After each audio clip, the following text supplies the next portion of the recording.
Students, myself Mrs. Zadge sir from Gym College Karad. We are discussing about the different environmental issues since last 2 or 3 lectures. Now from that environmental issue, again one issue is going on, that is different types of waste are produced by the human and different industries which are created by human, and those waste particularly consist of different solid materials. And what is that solid waste and how the management of the solid waste can be done, that is the point of our today's discussion. So here in today's lecture we have to see first of all the solid waste management. Now what is meant by solid waste and what waste it includes? So here we can see the solid waste includes different waste material which is coming from our houses, our apartments, different industries, schools, colleges, hospitals, restaurants, different stores, etc. So there are number of these places from where the solid waste is coming out and it is collected. But how this solid waste can be managed? What is the management system to be done to reduce the solid waste is the point of discussion of our today's lecture. So here this solid waste which is coming from these industries or different houses, apartments, school, colleges, all this solid waste material is collected by the municipal party, and this municipal is collecting the solid waste. It consists of number of materials. Those materials we can call it as it is the material waste material of paper or any food material or plastic, glass, rubber, metal, etc. So all these different types of materials which are coming from these different sources and it is wasting, and therefore it is called as a solid waste. So here we can see these different solid waste consist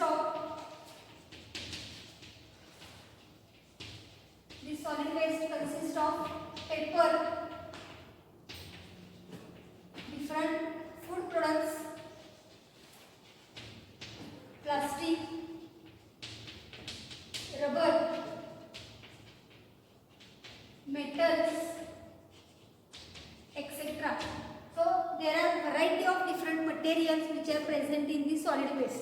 So first of all, we have when these all solid waste is collecting together, first we have to make that there are different types of materials present in this waste, and that materials, all these waste can be categorized into 3 categories. Means they are separated first in 3 categories. Which are those categories?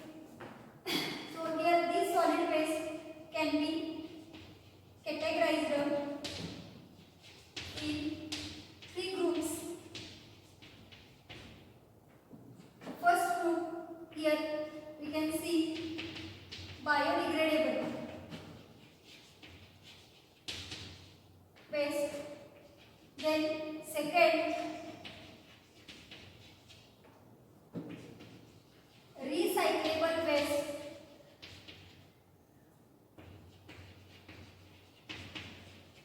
And third, we can see non-biodegradable waste.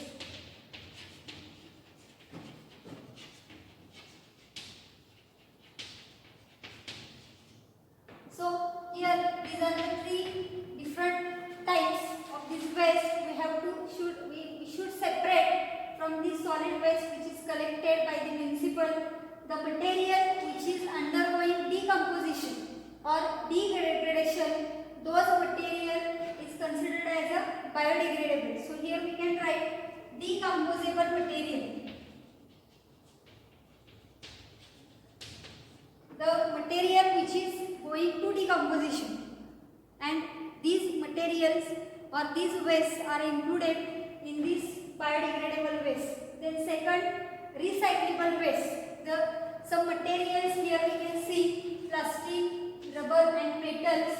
These different materials are recyclable and they are reused for preparation of another material, and therefore some material present in that solid waste can be recycled and can be reused. Those materials we have to separate. And thirdly, some material which is not having any recycling process or which is not decomposable. That means it remains as it is year after year, and such material is called as a non-biodegradable waste. For example, we can see plastic carry bags. Plastic carry bags we are using for different purposes to carry the material from one place to another place, and this plastic material or plastic carry bag material is non-biodegradable material, means it is not decomposing and it is not recyclable and not reusable, and therefore it is very much harmful to the environment, the non-biodegradable waste. These two wastes are used up by some processes, that is biodegradation or recycling, and hence the adverse effect is not possible in these two types of waste, but there is harmful effect in the case of non-biodegradable materials or the waste materials which are present in the solid waste. So here we can see another kind of waste material, that is e-waste. You can using the term e-waste means electronic waste.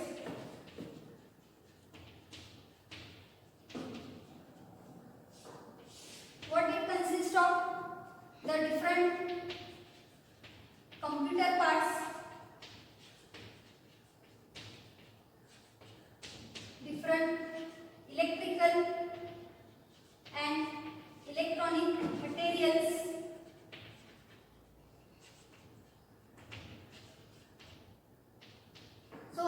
here non-repairable computer parts and non-repairable electronic and electric materials which are not used further, they are destroying, they are wasting, and therefore this material is called as an electronic waste.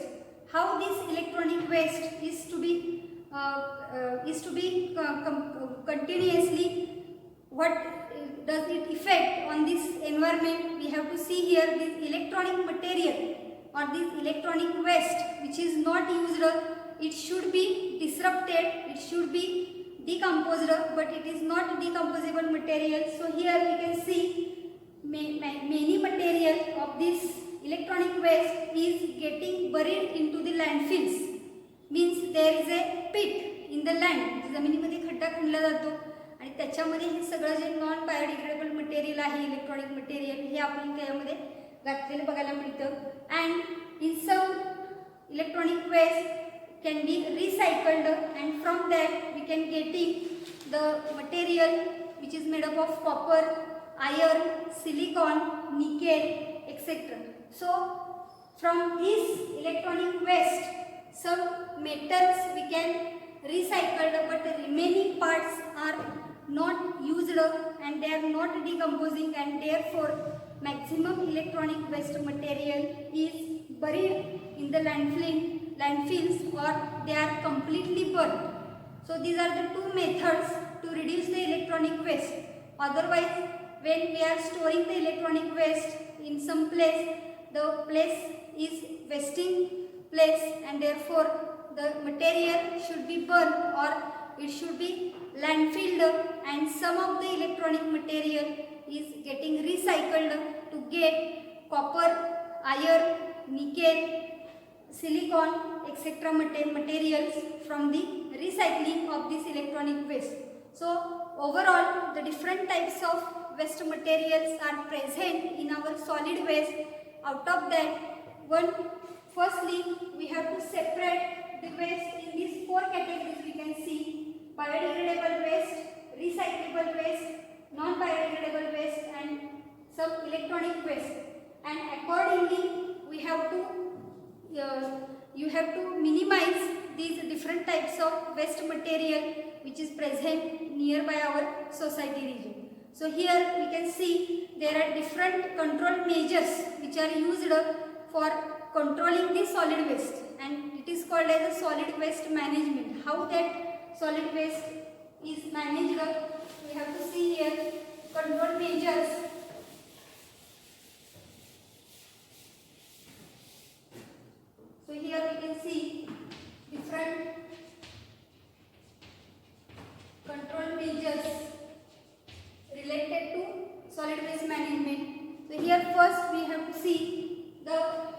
burning of waste, the first process which is used,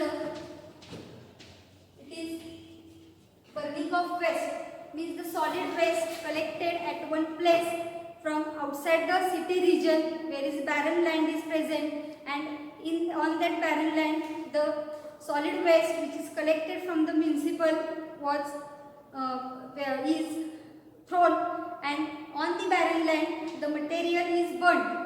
The solid waste material is burned. But is there complete burning taking place? No. There will be no complete burning, but it reduces small amount or small volume of the waste. So complete burning is not possible due to variety of materials, solid waste which are present in that place, and therefore complete burning is not possible, and hence some unburned material which is present in that place, it may becomes breeding sites for rats and flies, because there are some biodegradable material which is present at that place, and due to the presence of this biodegradable material there is increase in number of rats and number of flies. म्हणजे तिथं उंदरांसारखे जे प्राणी आहेत त्यांच्यासाठी जगण्याची आणि त्यांचं breeding होण्याची क्षमता त्या मटेरियल जी बायोडिग्रेडेबल मटेरियल तिथं असणार आहे ते कचऱ्यामध्ये, आणि तो कचरा पूर्ण जळला जात नाही, तो अर्धवट जळला जातो, आणि त्यामुळे कचऱ्याच्या ठिकाणी आपल्याला असे अनावश्यक प्राणी जे उपद्रव करणारे प्राणी आहेत, उंदीर असेल किंवा वेगवेगळ्या प्रकारच्या माशा असतील, याचं प्रमाण वाढलेलं आपल्याला ह्या कचऱ्यामुळे बघायला मिळेल. So here the burning of waste is not perfect solution to reduce the solid waste. So here the second method which is used, that is sanitary landfills. Sanitary landfill, it is a substitute for the burning, because burning not completely removes the solid waste, and therefore we have to use the landfills. What happens here? A land is there, a barren land, and in that land pit is made, म्हणजे खड्डा खणला जातो, and in that pit the solid waste is thrown, and the land is filled with the waste material, and then it is covered, and therefore the solid waste is getting destroyed under the landfill, and hence these sanitary landfills are mostly used in some areas for the solid waste management, and therefore in this method wastes are dumped in depression or dumped in depression, or we can call it as a trench. म्हणजे काय केलं जाते, खड्डा खणला जातो आणि त्या खड्ड्यामध्ये सगळं solid waste एकत्रित आणून ते त्या खड्ड्यामध्ये टाकलं जातं आणि वरून ते पॅक केलं जातं. So accordingly the solid waste material is getting managed by the using sometimes burning the waste and proper way is the sanitary landfills. Now our Maharashtra government give notification on 23rd June 2018. Here a notification by Government of Maharashtra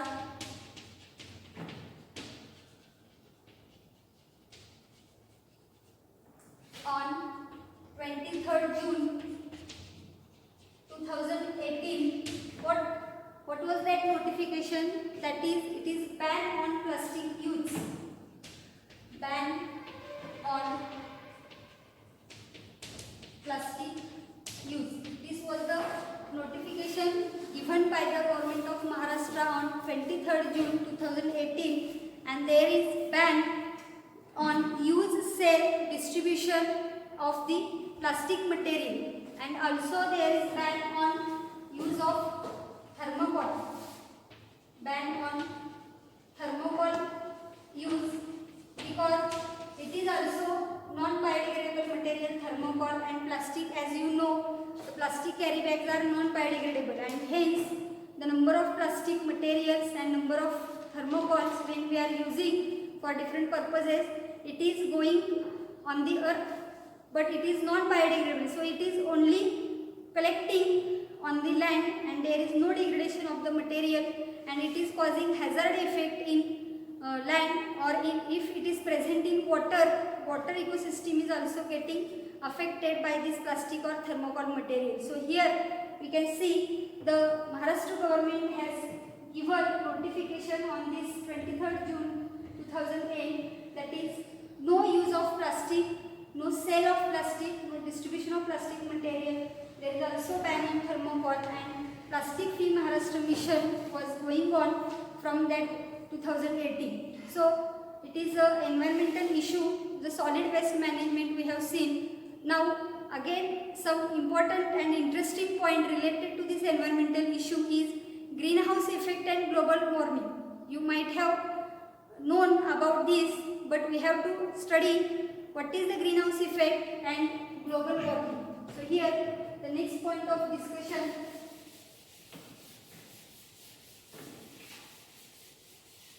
greenhouse effect and global warming.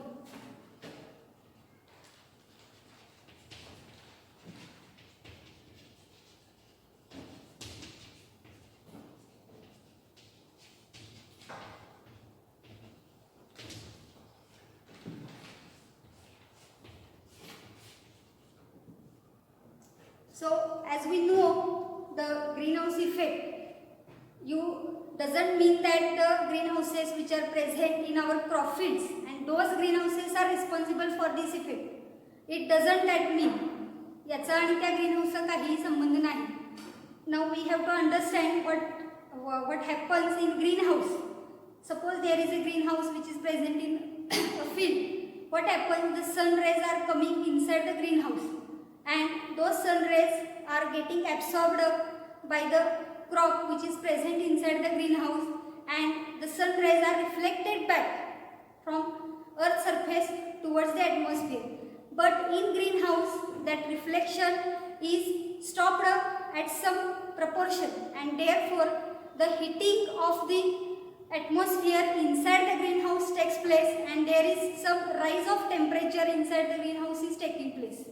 Means the temperature outside the greenhouse and the temperature inside the greenhouse, there is a difference, because inside the greenhouse the material which is used for the greenhouse, that is plastic, paper or a glass present in that covering area of the greenhouse, and due to this covering the sun rays which are coming from earth, they are taking towards the field which is present in the ground or greenhouse, but it is reflected back, but all the reflection is not going out of the greenhouse.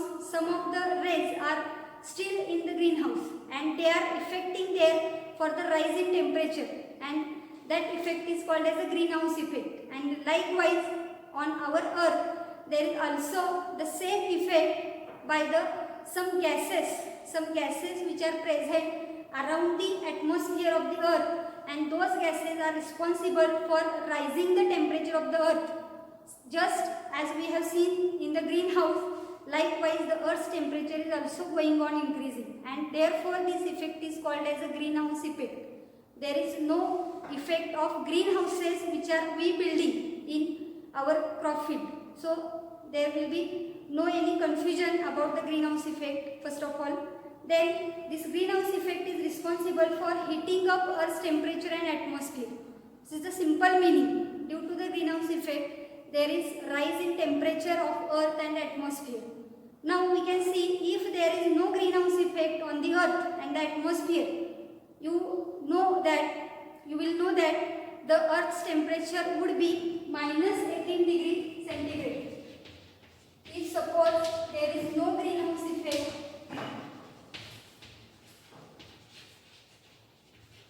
the earth's temperature would be -18 degrees, but today's Earth's temperature, we can see the average Earth's temperature is 15 degrees centigrade. Average Earth's temperature is 15 degrees centigrade. It is due to greenhouse effect. So, is it possible the life on the earth at -18 degree centigrade, -18 degree टेम्परेचरला पृथ्वीवरची life शक्य आहे का? तुम्ही विचार करून बघा. -18 डिग्रीला आपण आपल्या पृथ्वीवरची सगळी जीवसृष्टी आहे ती व्यवस्थित जगू शकेल का? नाही जगू शकणार. आणि म्हणूनच निसर्गामध्येच आपल्याला हा ग्रीन हाऊस इफेक्ट बघायला मिळते. आणि due to this green house effect the earth temperature is maintained about 15 degree centigrade. So greenhouse effect is very much useful or it is helpful for maintaining the Earth's atmosphere and the Earth's life. But nowadays there are different air pollutants, you can say, or different greenhouse gases, and the percentage of greenhouse gases is increasing day by day, and therefore the proportion of greenhouse gases is increased in the Earth's atmosphere, and therefore we can see the reflection of light from Earth's surface towards the atmosphere is decreased, and due to decreasing of the reflection of light and increase in greenhouse gases, there is a rise in temperature of Earth's atmosphere, and there is a reheating of Earth. It is normal heating, you can say, by the normal greenhouse effect. But when the greenhouse gases number is increasing, then there is a reheating of Earth takes place, and that reheating of Earth due to greenhouse gases is called as a greenhouse effect, and that greenhouse effect is responsible for the global warming. Now you can understand what is the greenhouse effect. We have to see with the representation what is the greenhouse effect. You see here is the sun, which is showing rays, and here there is a layer of greenhouse gases, and here is the earth. Here you can say layer of greenhouse gases. Now from sun there are 100% rays are coming. Out of that 25%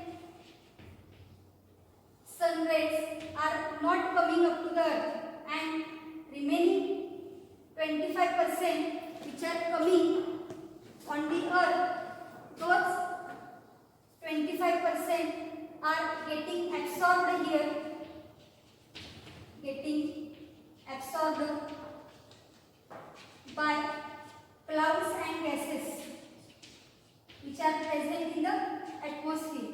So here this 25% and this 25%, almost 50% sun rays are not coming up to the earth. So here you can see the remaining 50% sun rays which are coming to the earth, they are reflecting back. Here you can see the reflection of light outside the earth atmosphere, and here the layer of greenhouse gases is present, and these greenhouse gases are not allowing the rays to go outside the atmosphere, but the rays are again reflected back, and again this reflection takes place by greenhouse gases, again reflection takes place. So here this is called as a normal greenhouse effect, which is responsible for maintaining the Earth's temperature. Now what happens, you see here there are number of greenhouse gases. We can see here the greenhouse gases as the main greenhouse gas is CO2, then CH4, methane, then CFC and N2O. These are the greenhouse gases which are present in the atmosphere. When there is low concentration of these greenhouse gases, there will be no problem. But if the concentration of these greenhouse gases is increasing day by day, and therefore reflection of light in this atmosphere is also increasing day by day, and therefore the temperature of the earth is going on increasing, and due to this increasing temperature of the earth, there is effect called as a greenhouse effect, and due to this greenhouse effect global warming takes place. So here this CO2 is present at 60%, that is the most important greenhouse gas which is present, that is carbon dioxide, which is 60%. Then second we can see here methane, that methane is 20%, here we can see chlorofluorocarbon 40% and nitrogen oxide, that is 6%. So here you can observe the CO2 and CH4, these are the main important greenhouse which are responsible for the greenhouse effect. The most, that is CO2, and second is the CH4 20%. About 80% greenhouse effect is carried with the help of carbon dioxide and methane. Now you can see the source of carbon dioxide. The carbon dioxide increases in our atmosphere by the burning of fossil fuels. Diesel, petrol, rocket we can use it as a fuel, and by burning of these fossil fuels the carbon dioxide is produced, and due to the increase in fossil fuel use there is increase in CO2 concentration.